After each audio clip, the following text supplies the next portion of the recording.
शाबाश। माहौल की आलूगी,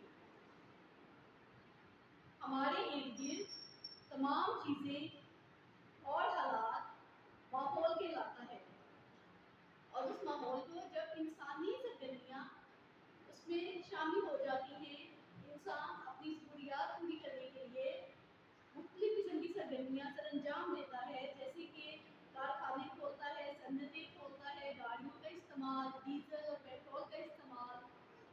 तो हमारे इर्द गिर्द तमाम चीज़ें, तमाम जगह, मकामात और हालात वो गंदगी या आलूगी का बायस बनते हैं, जिससे हमारा इर्द गिर्द का माहौल आलूदा होता जाता है। और माहौल की आलूगी जैसे जैसे बढ़ती जाती है, वैसे वैसे ही ज़मीन का दर्जा हरारत भी बढ़ता जाता है। और ज़मीन का ये रोज़ बरोज़ दर्जा हरारत बढ़ना क्या कहलाता है? हाँ जी मारिया, बिल्कुल। रोज़ बरोज़ ज़मीन के दर्जा हरारत में इजाफा ग्लोबल वार्मिंग का बायस बनता है। इस चीज़ को हम ग्लोबल वार्मिंग कहते हैं।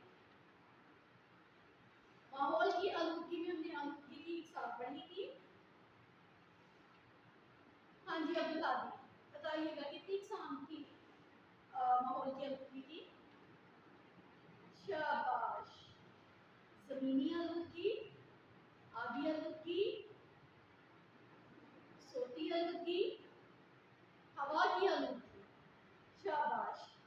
ये तमाम आलूगी की इकसाम हैं कि ज़मीन को हम इंसान अपनी सरगर्मियों से किस तरह से आलूदा कर रहे हैं।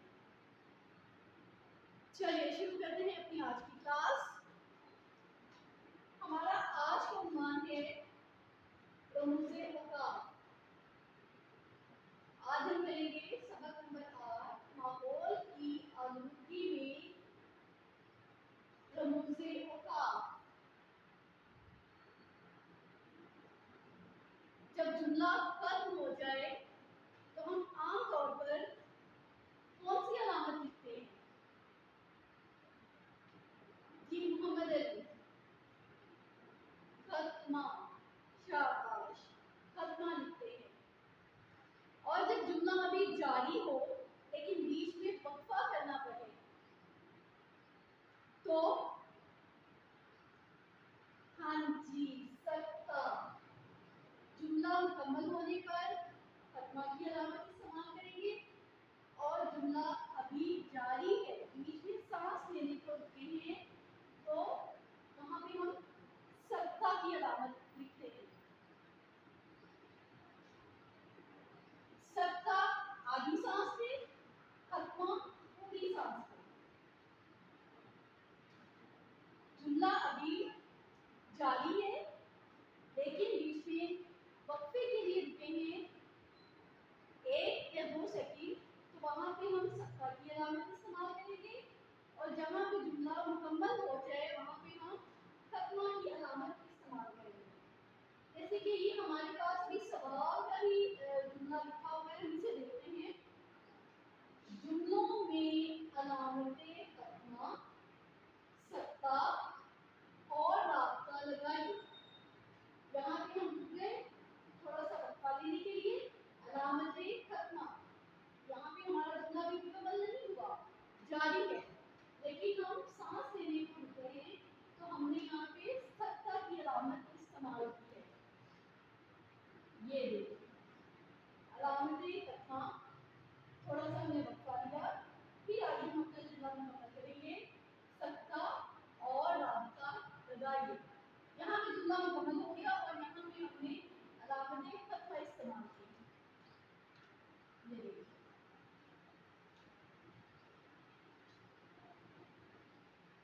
चलिए देखते हैं अपने बाकी जुमले जिनमें हमने अलामतें खत्मा, सकता और रास्ता इस्तेमाल करना है।